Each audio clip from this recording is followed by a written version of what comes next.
Ke-108, kabur. Baby sudah berganti baju dan menggulung rambutnya dengan handuk milik penginapan. Saat ia keluar dari kamar mandi, ia menemukan suaminya mendengus. Bolak-balik berjalan seperti orang kebingungan. Sorot mata dan raut wajah itu membuat Baby ragu mau bertanya. Ada apa sebenarnya? Kenapa suaminya terlihat seperti orang yang sedang marah? Apa ada yang terjadi tadi? Ia mengingat lagi semua kejadian yang ia alami. Ia duduk di pinggir kolam. Lalu si laki ngeselin itu ngagetin dan sedikit mendorongnya sampai dirinya masuk ke kolam. Ia tenggelam dan sempat minta tolong. Itu saja. Lalu waktu ia membuka mata, sudah ada suaminya di sana dengan wajah model begini. Lalu, di sela waktu aku tak sadar. Apa yang terjadi? Masa iya aku minta rekaman CCTV? Secara gak akan sanggup aku nanya ke Mas Hamad kalau orangnya kayak begini. Serem. Kini ia memilih membuat sesuatu yang hangat. Menyalakan air panas di teko listrik pemasak air, dan ia mengeluarkan sesuatu dari kreseknya. Kopi instan dan mie instan. Weleh. Sudah pasti ususnya penuh dengan semua yang instan saat ini. Ya nanti pas pulang dia akan banyak makan sayur deh. Demi menetralisir semua ini, Baby masih mengusek-usek rambutnya dengan handuk, selagi berdiri canggung di depan teko. Suaminya masih sibuk muter, mondar-mandir kanan ke kiri. Ia hanya mendongak dan mengusap kepalanya lalu mondar-mandir lagi. Kan, kayaknya ada yang gawat banget deh. Apa mungkin semua usulannya ditolak ya? Atau semua rapat ini kurang dan ditambah seminggu lagi? Mampu ya aja kalau begitu. Keribo ini usus kebanyakan makan mie keriting. Jangan ampe dong. Atau rencana pengadaan lomba itu kekurangan dana. Atau harus cari sumber dana yang besar. Makanya dia galau. Ya palingan itu sih. Baby menenangkan hatinya sendiri dengan berpikir suaminya pusing karena mikirin hal itu.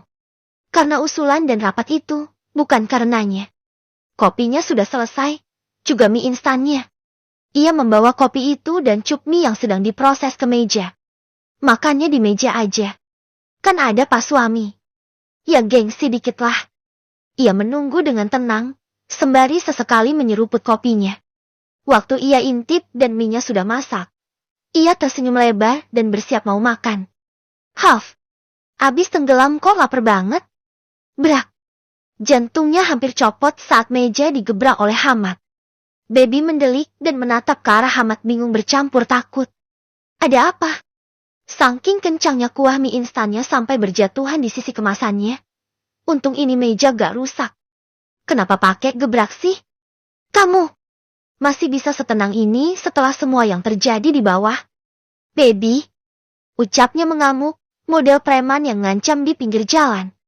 Suaranya rendah tapi penuh amarah. Kok serem? Baby menggeleng. Dia terlalu kaku untuk menjawab. Hanya kepalanya saja yang bisa ia gerakan. Sementara lidahnya keluh. Bibirnya seperti rapat dan tak bisa digerakkan. Entah apa yang membuat Baby seperti ini. Mungkin Karen terlalu kaget. Atau syak. Gitu. Kamu. Kenapa sih kamu gak bisa diam aja, Beb? Bikin masalah. Aku sejak awal gak mau kamu ikut. Kenapa kamu malah berbuat seperti ini? Kenapa? Ucapnya lalu kembali mondar-mandir. Baby tahu kalau ia marah. Tapi sumber kemarahannya apa? Ia tak paham. Baby bikin masalah. Apa masalahnya? Apa dia yang tercebur itu adalah sebuah masalah? Kan dia yang abis nyebur. Dia yang hampir tenggelam. Dia juga yang hampir mati karena mau tenggelam.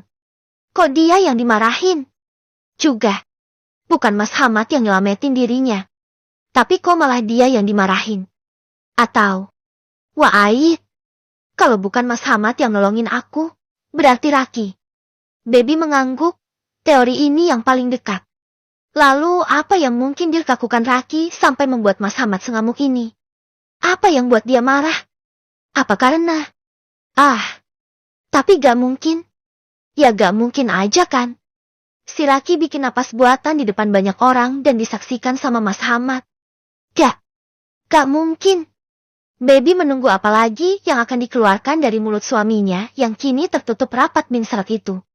Ia menunggu apa yang ia katakan setelahnya, memberitahunya apa yang terjadi dan apa yang membuat sang suami marah.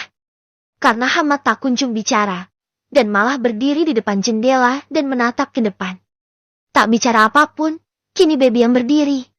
Mendekati suaminya dengan ragu. Kalau dia nggak bergerak dan bertanya, kayaknya dia nggak akan tahu apa yang terjadi, kan? Mas. Kenapa Mas marah sama aku? Aku. Salah apa ya? Aku gak ingat apapun soalnya. Sret. Dia berbalik dengan cepat dan dramatis. Sampai Baby mengerjapkan matanya berulang kali dan sempat mundur beberapa langkah karena kaget atas gerakan itu. Kamu nanya? Ulangnya dengan ketus. Matanya itu loh yang buat Baby gemeter. Kalau aja mata itu gak penuh dengan amarah, dia pasti akan nyeletuk. Kamu bertanya-tanya ya. Tapi, bisa kena smackdown dia kalau berani bicara begitu. Klek. Ia menelan salivanya susah payah. Apa salah ya? Bertanya mengenai hal ini. Ia lalu mengangguk pelan. Dengan wajah ketakutan yang tak bisa ia kontrol. Kenapa kamu gak bisa diam aja sih, Baby? Di dalam kamar. Toh aku hanya rapat selama 3-4 hari.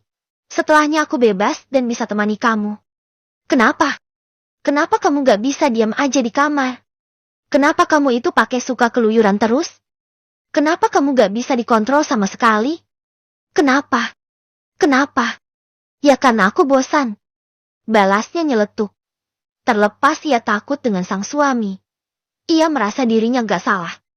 Toh dia udah minta izin dan diizinin. Jetty gak salah kan? Karena kamu yang gak bisa diam itu. Makanya ini kejadian. Memalukan. Umpatnya. Memalukan? Apa yang memalukan? Apa tenggelam di kolam itu memalukan? Ya iya sih kalau kejadian ini gak hampir membuatnya mati. Lah kan dia gak bisa berenang. Dia juga nyemplung karena gak sengaja. Kecelakaan. Kenapa juga Jetty dia yang disalahkan? Apa Baby yang bajunya basah kuyup membuat malu? Iya. Tapi apa dia yang hampir mati itu bisa punya pilihan lain? Kan dia bukan anak sekolah dari Hogwarts yang bisa aja membuat baju kering dalam 1 kali gerakan tongkat sihir. Apa kejadian ini akan membuat nama pondok buruk? Hanya karena ini. Baby memiringkan kepalanya. Mas, apa yang memalukan? Aku gak ingat apa yang terjadi dan gak paham bagian mana yang memalukan. Belum sempat Baby bertanya dan melanjutkan kalimat itu, Hamad maju dengan langkah lebar dan sekali lagi membuat Baby kewalahan dan mau mundur lagi. Kabur karena takut. Kamu, di depan banyak orang. Pria itu melakukan napas buatan ke kamu. Di depan banyak orang. Apa kamu gak malu? Ucapnya dengan nada tinggi. Klek. Napas. Napas buatan. Kayak di film gitu. Napas buatan. Dari bibir ke bibir. Mulut ke mulut. Napas buatan yang digunakan untuk orang yang gak sadar dan gak ada napasnya. Jetty aku tadi kayak gitu. Napas buatan. Jetty Raki? Raki yang memberikan napas buatan. Sepertinya semua sulit diproses oleh Baby. Dia duduk. Mencari penopang atas tubuhnya yang lemah seketika. Hilang sudah laparnya kini. Berganti dengan sensasi dingin sekujur tubuh. Seperti tubuhnya membeku seketika. Tapi aku kan gak milih gitu, Mas. Aku aja gak sadar. Aku, bukannya dalam keadaan gawat darurat kondisi seperti itu diperbolehkan? Apabila ada nyawa yang terancam. Jetty mungkin saat itu aku dalam keadaan yang terancam dan dia melakukan itu. Toh aku gak sadar. Aku gak ingat, dan aku. Oh, Jetty kamu membolehkan kejadian tadi? Gitu Beb. Astagfirullah, kok susah sekali sih mendidik kamu. Keluhnya kini membalikan tubuhnya. Keluhan itu seperti memantik sesuatu dalam diri Baby. Susah mendidik kamu. Susah mendidik kamu. Iya memang Baby ini bukan orang berpendidikan. Dia malah tergolong orang yang bebel kalau disuruh belajar. Dia hanya bisa melukis. Kesenian saja fortenya. Keahliannya. Itu pun kuliahnya ia berhentikan sementara. Cuti. Karena apa? Karena siapa? Karena suaminya juga. Lalu saat dia mau mati dan mau diselamatkan orang, dan karena dengan napas buatan, dia gak akan ngizinin. Oh, Jetty kamu lebih memilih aku mati aja. Oke. Aku baru paham. Yang paling pintar dan paling benar. Ustadz Hamad Bukhari. Maaf, saya salah paham. Saya kira Anda orang yang penyayang dan benar-benar cinta dengan istri Anda. Tapi sepertinya saya salah total. Ucap Baby penuh penekanan. Ia merasa sakit hati dan menyesal sudah datang sendiri. Baby berdiri, mengambil bergonya dan tabletnya. Di dompet masih ada uang sekitar 500.000. Apa cukup untuk nyari bis pulang ya? Seharusnya sih cukup. Atau dia minta tolong sama petugas di bawah ya? Beliin tiket. Tahu deh. Bodoh amat. Dia gak sanggup lagi di sini sama orang ini. Masih syukur dia masih hidup. Tapi dia malah ngamuk begini. Gak akan mau lagi Baby ada di sini. Aku keluar. Ucap Baby dengan barang seadanya. Dia gak membawa bajunya. Koper. Nope. Sama sekali tidak. Ia hanya memakai gamis luaran, sandal, tablet dan dompetnya saja. Ia keluar dari kamar itu dan berjalan cepat menuju lift. Ia meringis dan terkekeh dalam hati. Bahkan untuk ngejar dan melarang dia pergi aja dia gak mau. Miris. Ia turun dan mendatangi resepsionis. Ia memasang senyum terpaksanya. Permisi. Mbak, apa bisa minta tolong? Kalau saya mau pesan tiket bis untuk keluar kota. Apa bisa dibantu ya? Oh. Ya. Oh. Mbak yang tadi. Mbak sudah baik-baik aja Mbak. Apa nggak mau saya panggilkan dokter? Di sini ada dokternya kok Mbak. Mau saya panggilkan? Tanya si resepsionis dengan wajah khawatir. Baby tersenyum kecil. Hah? Bahkan orang asing lebih peduli denganku. Baby menggeleng. Saya nggak apa-apa Mbak. Gak butuh dokter. Makasih sudah perhatian. Apa bisa bantu saya cari travel atau bis antar kota aja Mbak? Saya harus ke sana soalnya. Setelah itu si petugas membantu Baby mencarikan travel, dan 15 menit setelahnya dia sudah dijemput. Ini perusahaan travelnya gercep banget dan Baby senang. Semakin cepat, semakin baik. Ia sudah naik ke dalam mobil dan lagi. Ia hanya bisa meringis. Bahkan dia nggak khawatir. Sama sekali. Kayak dia nggak peduli sama sekali. Baby ini masih berstatus istrinya. Dan dia pergi entah kemana. Gak nyariin, gak nelepon. Kan sedih banget jadinya. Baby memandang ke arah jendela. Ya begini ternyata rasanya pas lagi sedih-sedihnya dan perpergian sendirian. Melaunya berasa banget. Apalagi memandang ke arah jendela mobil yang bergerak. Seperti semua pohon itu sebagai saksi kesedihannya. Sedih. Sampai tengah malam. Ia sama memeriksa tabletnya. Tak ada panggilan masuk sama sekali. Sebentar lagi ia akan tiba. Dan tak ada yang nanya keadaan dan posisinya di mana. Baby memutuskan menonaktifkan data di tablet ini. Nanti sampai di rumah. Dia akan mengganti SIM cardnya. Biar tambah gak bisa dihubungin aja. Ia tiba. Di kota kelahirannya, ia sengaja minta diturunkan di depan rumah kontrakan milik ayahnya. Biasanya jam segini ayahnya ada di rumah. Karena sudah pulang kerja. Ya kan ini udah jam 12 tengah malam. Tok. Ayah. Ya. Ini Baby. Ya. Ucap Baby sedikit kencang. Biasanya. Dia penakut kalau keluyuran malam-malam, malah ini daerah yang banyak pohon besarnya. Kok bisa-bisanya Baby seberani ini? Tok. Baby gak bawa baju apapun. Jadi semoga aja ayahnya masih menyimpan bajunya dulu. Tahu deh. Kekecilan semua apa enggak? Bodoh lah. Tok. Kok lama bener sih ayahnya gak bukain pintu? Tok. Assalamualaikum. Ayah, ini Baby. Ucap Baby sambil mengetuk lagi pintunya. Baru ia mendengar suara hordeng disibak, dan mendapati wajah ayahnya ngintip dengan mata penuh kantuk. Baby nyengir dan melambai.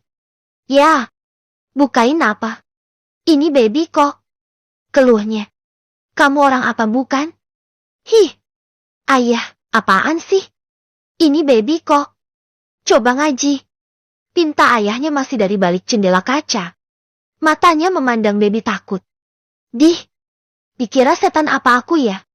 Akhirnya pintu dibuka setelah Baby membaca ayat kursi. Beneran dikira setan dia. Ayah mah, dikira setan apa aku? Keluh Baby cemberut. Tapi dia memeluk ayahnya begitu masuk. Baby merasakan punggungnya ditepuk-tepuk oleh ayahnya. Lah kamu, kok bisa datang tengah malam? Mana suami kamu? Panjang ceritanya ya. Lah, kamu ngapain di sini? Itu lebih panjang lagi. Baby lapar ya? Apa gak ada makanan? Tanyanya. Baru ia bisa merasakan lapar itu lagi. Jetty dari tadi, setelah dia nyebur, sampai perjalanan pulang dan tiba di sini, dia gak masuk makanan apapun. Itu rekor kan? Ya mungkin efek kepepet. Tapi kini, laparnya datang dan muncul full force. Ada nasi di Magicam. Ayah buatin telur ceplok, mau. Ada kecap. Ayahnya mengangguk. Mendengar itu saja Baby sudah melompat girang. Yeay! Mau. Ucapnya girang. Ia melepas semua perlengkapannya. Ya cuma bergo, abaya luaran, kaos kaki, dan mengunci pintu lagi. Sang ayah memilih tinggal di kontrakan dibanding di rumah mereka. Kayaknya disewakan. Atau malah dijual ya. Entahlah apa yang ada di pikiran ayahnya. Baby bukan orang yang mau ngatur urusan beginian. Ayahnya pasti lebih tahu. Jadi dia memilih diam. Nurut aja. Baby makan dengan kalap. Beneran kayak orang gak dikasih makan berhari-hari. Ayahnya hanya bingung menonton. Kamu ini abis puasa seharian. Apa emang dari pagi gak makan? Tanya ayahnya dengan sabar. Baby memberi kode dengan 2 jari tangannya. Maksudnya. Yang kedua. Dari pagi dia gak makan maksudnya. Ya walau pagi sebenarnya sarapan. Tapi dari pagi dia udah kelaparan kan? Sikah. Makan kayak gitu. Dan udah punya suami. Embok ya yang anggun toh beb. Oh iya. Hamad di mana? Kok kamu kesini sendirian? Tanya ayahnya. Baby tahu dan sejak awal sudah yakin. Kalau ayahnya gak akan membiarkan dia diam di sana tanpa penjelasan. Tapi toh sampai sekarang Hamad gak ada itikat baik mencari dia. Jetty biarin aja. Serah dah. Ke Jakarta. Lagi rapat. Palingan seminggu dia baru pulang ya. Makanya Baby mau main ke sini. Kangen. Rengeknya ke sang ayah. Mendengar kata kangen semanja itu, sang ayah tersenyum lebar dan cepat mengecup dahi anak satu-satunya itu. Anak kesayangannya dan sebagai satu-satunya pengingat atas mendiang sang istri. Ayah juga. Tapi ayah kan tahu diri. Kamu punya suami. Masa ayah bilang kangen ada suami kamu? Baby menggeleng. Harusnya bilang. Biar Baby bisa main ke sini terus. Kamu bukannya kuliah, Beb? Kan ini belum waktu liburan. Baby menaikkan tangannya. Meminta sang ayah untuk menunggu. Baby cuti ya? Waktu itu Mas Hamad sakit parah. Dan harus dirawat di rumah intensif. Tapi sekarang udah sembuh. Tenang aja. Nah waktu itu karena gak bisa ngurus sambil kuliah Baby ngajuin cuti deh. Jadi Baby nganggur deh semester ini. Balasnya dengan riang. Baby memang menolak bersedih-sedih di depan sang ayah. Kasihan ayahnya. Biar saja dia yang tanggung semua beban ini. Toh ia tak berniat berlama-lama di sini. Dia tak berencana kabur dari masalah berlarut-larut. Ya nanti setelah seminggu di sini dia akan kembali ke pondok. Apa kata nanti deh? Gak mau dipikir sekarang. Kini Baby hanya mau dekat dengan ayahnya. Udah kenyang. Tidur yuk ya. Ajak Baby meletakkan piring kotor ke belakang. Dia janji akan membersihkannya besok. Sang ayah hanya tersenyum dan menggeleng karena kelakuan anaknya itu. Gemas. Sehari, 2 hari Baby tinggal bersama sang ayah. Memuaskan masa indah itu. Bersama orang tua. Dia senang. Ayahnya juga senang. Ya kan ayahnya gak tahu apa-apa. Tapi di sisi lain Baby semakin gelisah dan sedih. Kok dia segitu gak dicarinya sih? Kecewa. Sedih. Itu yang dia rasa. Karena Mas Hamad benar-benar tak menghubunginya. Seperti hari ini. Dia selesai mencuci baju. Menjemur baju itu juga. Dan memasak. Ya masak ala kadarnya. Dia masak telur dadar dikasih bawang goreng. Ya itu request dari ayahnya kok. Tapi ya dia memang hanya bisa masak telur juga sih. Dia selesai masak dan kerjaan lainnya beres. Dia baru ingat kalau data di tabletnya dimatikan. Jetty. Ya mungkin ini penyebabnya gak ada yang nyariin dia. Tapi kalau dia niat sih, dia bisa nelepon pakai pulsa biasa juga. Kayak gak punya duit aja dia buat beli pulsa. Balas Baby atas teori itu.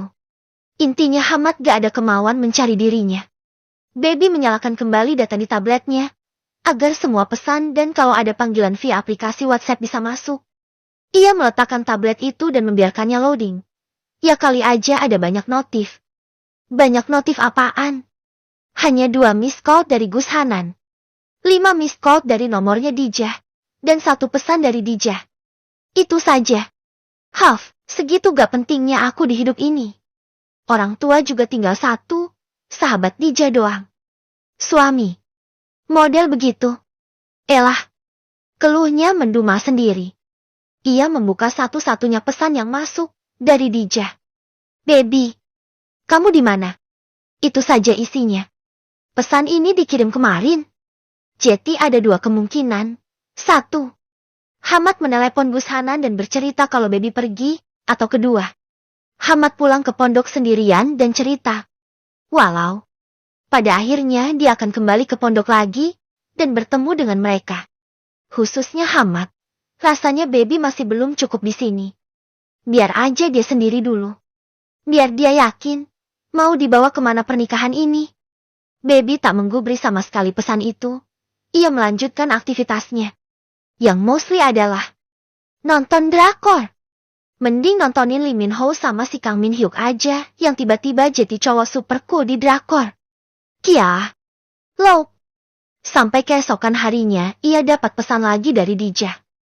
Sebuah pesan yang membuat dia yang sedang santai menikmati hidupnya sebagai anak perempuan satu-satunya sang ayah, menjadi kalang kabut.